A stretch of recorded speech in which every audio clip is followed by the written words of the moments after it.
자, 지금 시간이 2025년 5월 6일 화요일 오후 2시 4분입니다. 예, 이번에는 제가 엑셀 자료를 보여드릴게요. 엑셀 자료를 보여드릴 건데, 이게 무슨 내용인지는 들어보시고, 이런 일이 있었구나 정도만 이해하시면 될 것 같아요. 이게 당장 어떤 일이 일어난다, 또는 어떤 의미가 있다라는 게 아니라, 과거의 데이터를 보면 이런 일이 있었다 정도로 이해하시면 좋겠습니다. 자, 이게 봉으로 5,000개가 넘어요. 5,400개가 넘습니다. 예? 2003년부터 현재까지의 일봉입니다. 자, 이 녹색이 외국인이에요. 예, 요 빨강색이 개인입니다. 그리고 요게 지수예요. 잘 보시면 지수가 상승할 때 외국인이 매수하고 개인이 매도해요. 이게 가장 기본적인 방법이에요. 가장 기본적인 방법. 똑같은 방법으로 지수가 상승하는 동안 외국인은 매수하고 개인은 매도하죠. 그러니까 상승장 초입 단계에서 일어나는 일은 상승장 초입에서는 외국인이 매수하고 개인이 매도하고 지수가 올라요. 이게 가장 기본적인 방법이었다는 거예요. 이런 식으로 상승한 게 2003년도 3월 이후하고 2008년도 11월 이후의 흐름입니다. 네, 이렇게 움직였어요. 자, 일단 고점에 도달하면 외국인은 안 사요. 근데 지수는 계속 올라갑니다. 보이시죠? 네, 지수는 계속 올라가는데 외국인은 안 사요. 자, 지수가 이렇게 올라갔잖아요? 지수가 올라갔는데 외국인이 안 사는 구간이 나와요. 여기도 똑같잖아요. 이 구간의 성격을 지니는 거죠. 그리고 나서 이렇게 지수가 빠졌다가 팍 뛰어오르는 구간이 있어요. 그러니까 여기까지 안 사다가 외국인이 이렇게 팔잖아요. 예? 외국인이 팔면서 빠졌다가 강하게 튕겨 오르는 구간이 있다고. 자, 외국인이 팔면서 빠졌다가 강하게 튕겨 오르는 구간이 똑같이 있어요.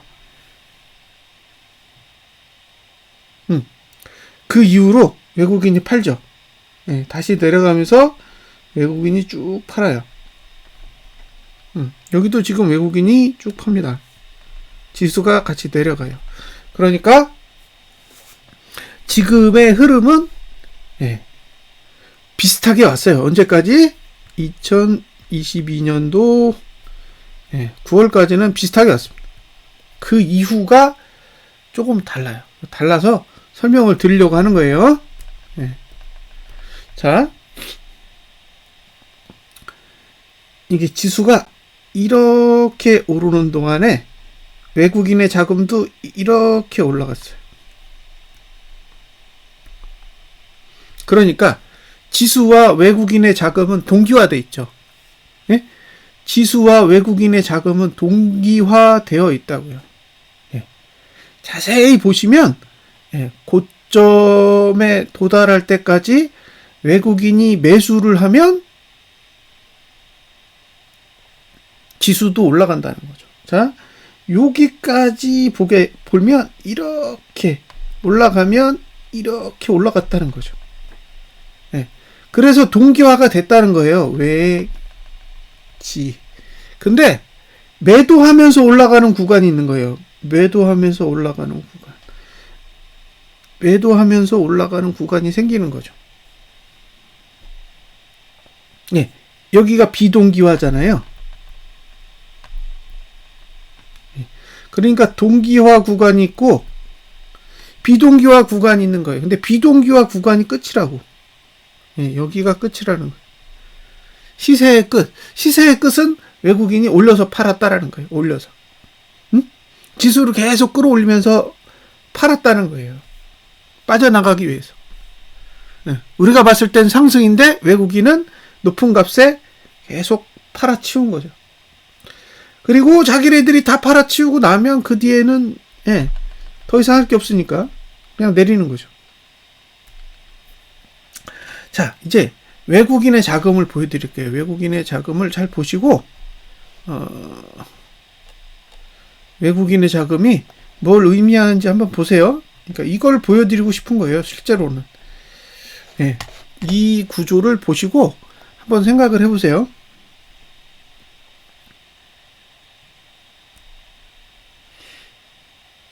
자, 이제 외국인이 이렇게 들어왔어요. 이만큼. 여기도 외국인이 이만큼 들어왔습니다. 그러니까 여기까지는 전형적인 상승장의 모습이에요.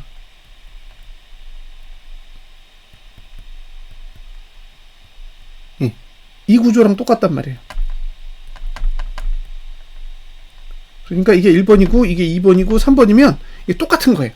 1번과 2번과 3번은 똑같은 거라고, 여기까지는. 근데 그 뒤에 외국인이 안 팔아요. 여기도 안 팔잖아. 근데 지금 여기 팔고 있어요.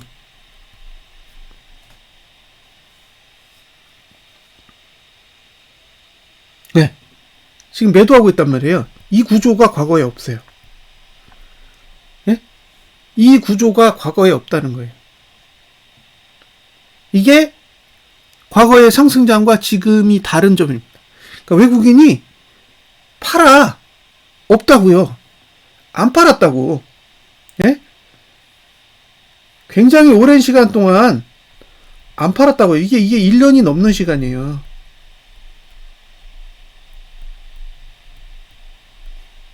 고점에서 이렇게 횡보하면서 안 팔고 버티는 기간이 1년이 넘는데 지금은 계속 팔고 있다는 거예요. 그러니까 지금의 환경이 과거의 역사에는 없어요. 2003년도 상승장 이후로는 없는 흐름이에요.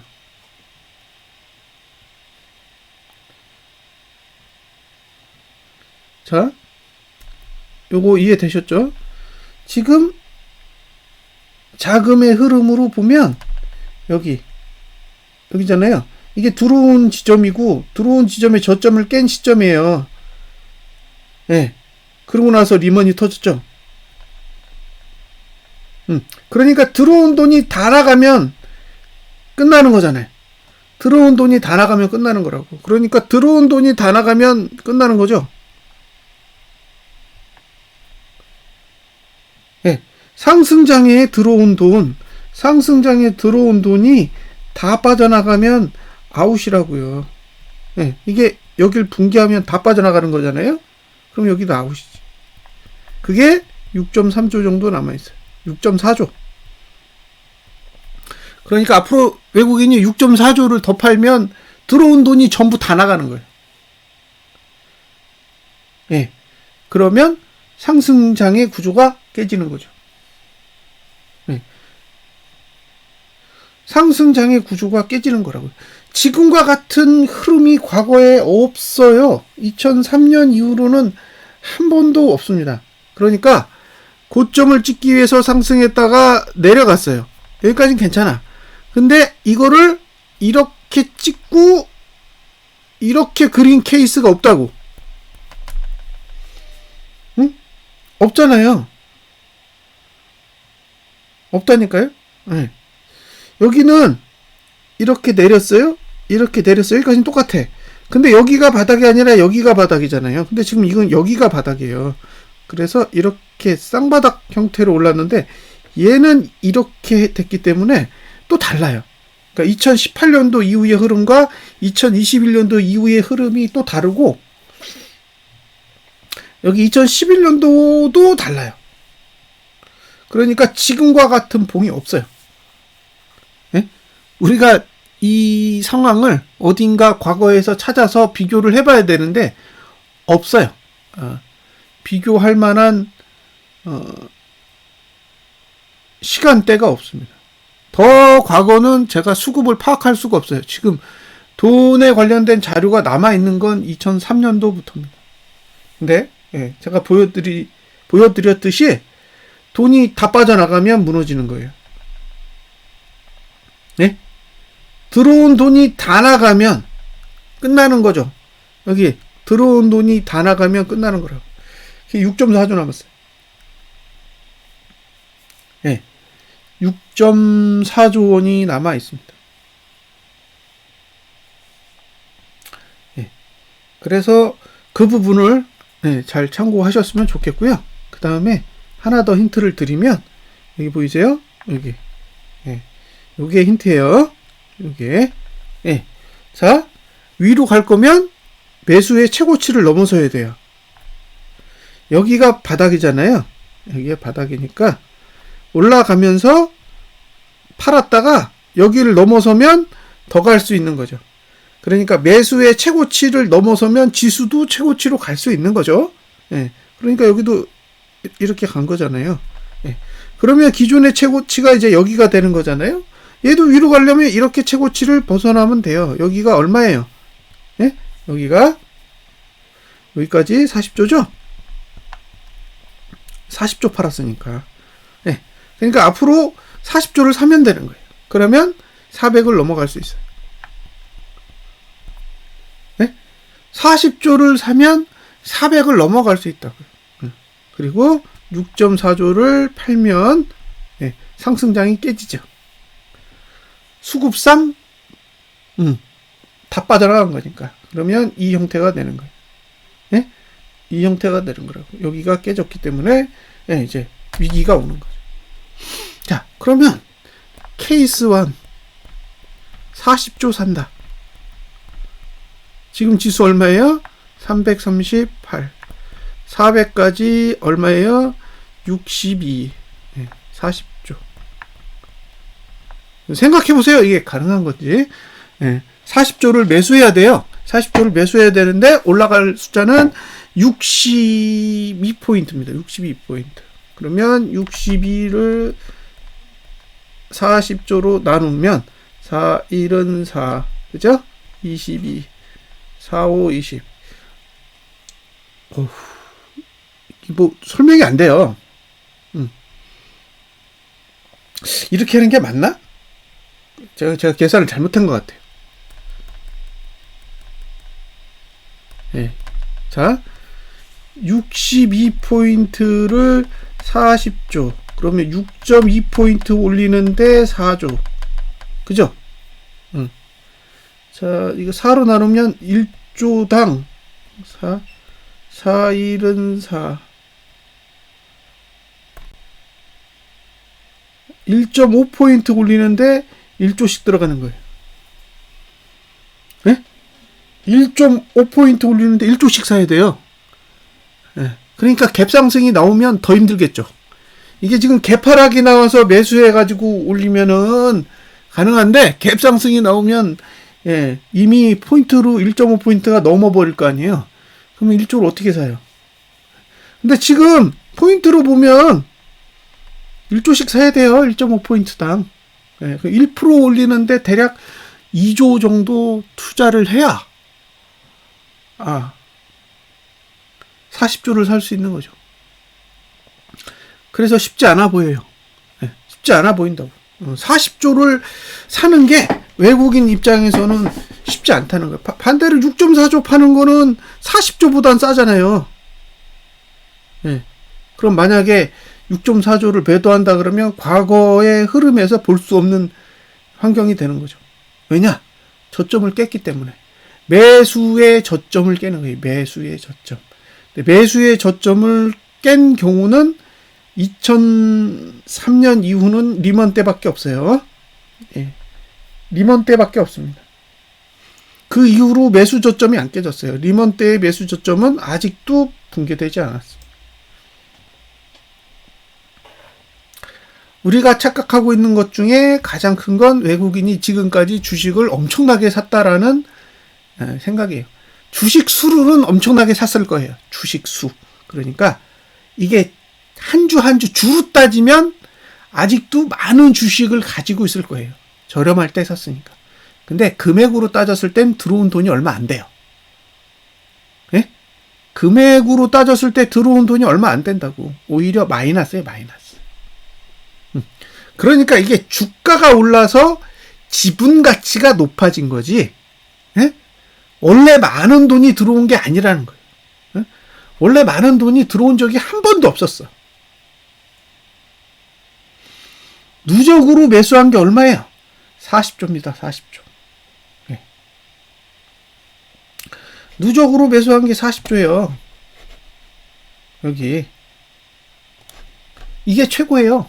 그러니까 외국인이 가장 많이 샀을 때가 누적으로 40조라고요.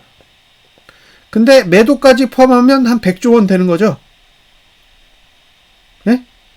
매도한 뒤에 매수한 것까지 합하면 한 90에서 100조 원 정도는 들어온 거라고요. 근데 우리는 계속 착각하는 거예요. 외국인이 엄청나게 샀다.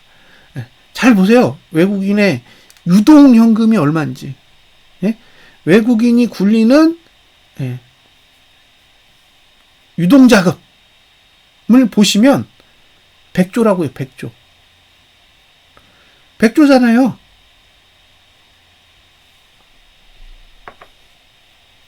근데 엄청나게 있는 것처럼 착각하는 거지.